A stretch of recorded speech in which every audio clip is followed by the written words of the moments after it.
উচ্চতৰ মাধ্যমিকৰ অনলাইন নামভৰ্তি প্ৰক্ৰিয়া আৰম্ভ হৈছে। যিসকল ছাত্ৰ ছাত্ৰীয়ে মেট্ৰিক পৰীক্ষাত উত্তীৰ্ণ হৈছে তেখেতসকলে আজিৰে পৰা 17 এপ্ৰিলৰ পৰা ছাত্ৰ ছাত্ৰীসকলে অনলাইন যোগে আবেদন কৰিব পাৰিব বুলি ইয়াত উল্লেখ কৰা হৈছে। আজিৰে পৰা দৰ্পণ পৰ্টেলটো মুকলি কৰি দিয়া হৈছে ছাত্ৰ ছাত্ৰীসকলৰ বাবে। যিসকলে মেট্ৰিক পৰীক্ষাত উত্তীৰ্ণ হৈছে তেখেতসকলে হায়াৰ ছেকেণ্ডেৰী ক্লাছ 11 যিটো আমি ফাৰ্ষ্ট ইয়েৰ বুলি কওঁ, ফাৰ্ষ্ট ইয়েৰত এডমিশ্যন ল'বৰ কাৰণে দৰ্পণ পৰ্টেলত গৈ তেওঁলোকে এপ্লাই কৰিব লাগিব।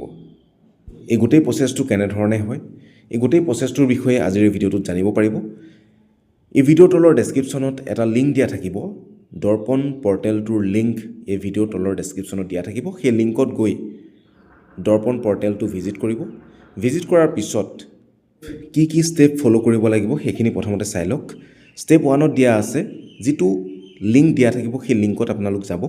ষ্টেপ 2ত higher secondary first year online admission link, সেই লিংকৰ কথাই কোৱা হৈছে।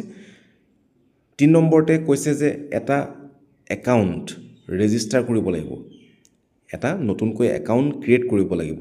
তাৰ কাৰণে ৰেজিষ্টাৰত ক্লিক কৰিব লাগিব। ষ্টেপ 4ত কোৱা হৈছে পাৰ্চনেল আৰু এডুকেশ্যনেল ডিটেইলছ, নিজৰ ঘৰৰ এড্ৰেছ আৰু লগতে এডুকেশ্যনেল ডিটেইলছ যিখিনি বিচাৰিছে সেইখিনি ভৰাব লাগিব। ষ্টেপ নাম্বাৰ 5, এখন passport size photograph, scan copy of passport size photograph আৰু ক্লাছ 10ৰ মাৰ্কশ্বিট আৰু পাছপৰ্ট চাইজ এখন ফটোগ্ৰাফছ আপলোড কৰিব লাগিব। ষ্টেপ নাম্বাৰ 6ত কোৱা হৈছে এটা 4 ডিজিট লগইন পিন, 4টা অংকৰ এটা নাম্বাৰ লগইন পিন হিচাপে ইউজ কৰিবৰ কাৰণে চুজ কৰিব কৈছে। এটা বনাব লাগিব, 4টা ডিজিটৰ এটা নাম্বাৰ বনাব দিছে আৰু তাৰপিছত ৰেজিষ্টাৰ বাটনত ক্লিক কৰিব কৈছে। ৰেজিষ্টাৰ বুলি যিটো লিখা থাকিব তাত ক্লিক কৰিলে ৰেজিষ্ট্ৰেশ্যন প্ৰচেছটো কমপ্লিট হ'ব। প্ৰথমতে ৰেজিষ্ট্ৰেশ্যন প্ৰচেছটো কমপ্লিট কৰিব লাগিব।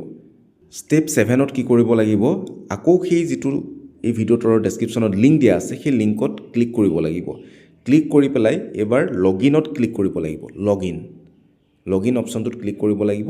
ক্লিক কৰাৰ পিছত লগইন অপশ্যনত ক্লিক কৰোঁতে, লগইন বাটনত ক্লিক কৰোঁতে যদি পিন বিচাৰে তেতিয়া আমি পিন দিব লাগিব। তাৰপিছতে স্কুল ছিলেক্ট কৰিব পৰা যাব। এজন ষ্টুডেণ্টে 5খন স্কুল ছিলেক্ট কৰিব পাৰিব। যিখন স্কুলত তেওঁ পঢ়িম বুলি ভাবিছে 5খন স্কুল এখনতে পঢ়িব, ফাইনেলি এখনতে তেওঁ এডমিশ্যন ল'বগৈ, কিন্তু 5খন স্কুল ছিলেক্ট কৰিব পাৰিব। কিছুমানৰ পাৰ্চেণ্টেজ কম থাকে গতিকে কেইবাখনো স্কুল ছিলেক্ট কৰে, কিছুমানে আকৌ পাৰ্চেণ্টেজ ভাল থাকে এখনতে ছিলেক্ট কৰে, সেইখনেইতে এডমিশ্যন হয়। গতিকে মেক্সিমাম 5খনতকৈ বেছি নহয়, 5খন স্কুল ছিলেক্ট কৰিব পাৰিব। স্কুল ছিলেক্ট কৰাৰ পিছত স্কুলৰ নামবিলাক তাত চাৰ্চ কৰিলে আহি যাব। স্কুল ছিলেক্ট কৰাৰ পিছত ছাবমিট বাটনত ক্লিক কৰিলে গোটেই প্ৰচেছটো, অনলাইন এপ্লিকেশ্যন প্ৰচেছটো কমপ্লিট হৈ যাব। আৰু লগতে কোৱা হৈছে যে পৰ্টেলটো, দৰ্পণ পৰ্টেলটো মাজে মাজে ভিজিট কৰিবৰ কাৰণে যাতে আপডেটবিলাক গম পায়, ষ্টুডেণ্টে যাতে আপডেটখিনি গম পায়। কোনোবা স্কুলৰ ফালৰ পৰা যিহেতু কনফাৰ্ম কৰিব লাগিব। কথাটো এনেকুৱা, আগতে যেনেকৈ আমি স্কুলত গৈ পেলাই এখন ফৰ্ম আনোগৈ, মই কোনোবা এখন স্কুলত এডমিশ্যন ল'ব বিচাৰিছোঁ তেতিয়া মই সেই স্কুলখনলৈ গৈ পেলাই ফৰ্ম আনো। এতিয়া স্কুলত গৈ পেলাই ফৰ্ম আনিব নালাগে, অনলাইনত আমি এপ্লাই কৰিব পাৰোঁ যে এইকেইখন স্কুলত মই পঢ়িব বিচাৰিছোঁ। অনলাইন এপ্লাই কৰা অৰ্থটো হৈছে সেইটো যে মই এইকেইখন স্কুলত পঢ়িবলৈ মন কৰিছোঁ।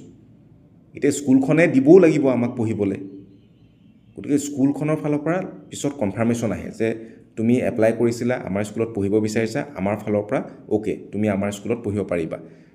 তো ফাইনেলি সেইটো স্কুলৰ ফালৰ পৰা এটা কনফাৰ্মেশ্যন আহিব, তাৰপিছতহে ষ্টুডেণ্টজনে সেই স্কুলখনত পঢ়িব পাৰিব। অনলাইন প্ৰচেছটো কৰাৰ সময়ত কি কি ডকুমেণ্ট লাগিব সেইখিনি চাই লওক। ৰিচেণ্ট পাছপৰ্ট চাইজ ফটোগ্ৰাফছ লাগিব, ক্লাছ 10ৰ মাৰ্কশ্বিট আৰু বাকীখিনি যদি ষ্টুডেণ্টজনৰ লগত আছে, কাষ্ট চাৰ্টিফিকেট, ডিছেবিলিটি চাৰ্টিফিকেট, তেতিয়া আপলোড কৰিব লাগিব। ইম্পৰ্টেণ্ট ডেটখিনি হৈছে 17 এপ্ৰিল, আজিৰে পৰা অনলাইন প্ৰক্ৰিয়াটো আৰম্ভ হৈছে দৰ্পণ পৰ্টেল যোগে। ছাত্ৰ ছাত্ৰীসকলে ক্লাছ 11ত পঢ়িবৰ কাৰণে বিদ্যালয় ছিলেক্ট কৰিব পাৰিব, স্কুল ছিলেক্ট কৰিব পাৰিব। লাষ্ট ডেট দিয়া আছে 24 এপ্ৰিল, 17 এপ্ৰিলৰ পৰা 24 এপ্ৰিললৈকে পাৰিব। 27 এপ্ৰিলত স্কুলবিলাকে মেৰিট লিষ্ট পাব্লিছ কৰিব 27 এপ্ৰিলত, আৰু ষ্টুডেণ্টজনে একচেপ্ট কৰিব লাগিব। যেতিয়া তেওঁ দেখা পাইছে এই স্কুলখনে তেওঁ ছিলেক্ট কৰা দুখন স্কুলে তেওঁ এডমিশ্যন অফাৰ কৰিছে, সেই এডমিশ্যন অফাৰটো তেওঁ একচেপ্ট কৰিব লাগিব। কথাটো এনেকুৱা, ধৰি লওক এজন ষ্টুডেণ্টে 5খন স্কুল ছিলেক্ট কৰিলে, 5খন স্কুলৰ ভিতৰত সেই ষ্টুডেণ্টজনৰ নাম 2খন স্কুলত আহিলে, মানে 2খন স্কুলৰ মেৰিট লিষ্টত তেওঁৰ নাম আহিলে। এতিয়া 2খনৰ ভিতৰত এখনতহে তেওঁ পঢ়িব। এতিয়া ষ্টুডেণ্টজনৰ ফালৰ পৰা একচেপ্ট কৰিব লাগিব, যিখন স্কুলত তেওঁ ছিলেক্ট কৰিলে সেই স্কুলখনেও আকৌ কনফাৰ্ম কৰিব লাগিব, সেইটো ফাইনেল কনফাৰ্ম বুলি কোৱা হয়। স্কুলখনৰ ফালৰ পৰা ফাইনেল কনফাৰ্মেশ্যন কৰিব লাগিব যে হয় আমি তোমাক এডমিশ্যন দিম।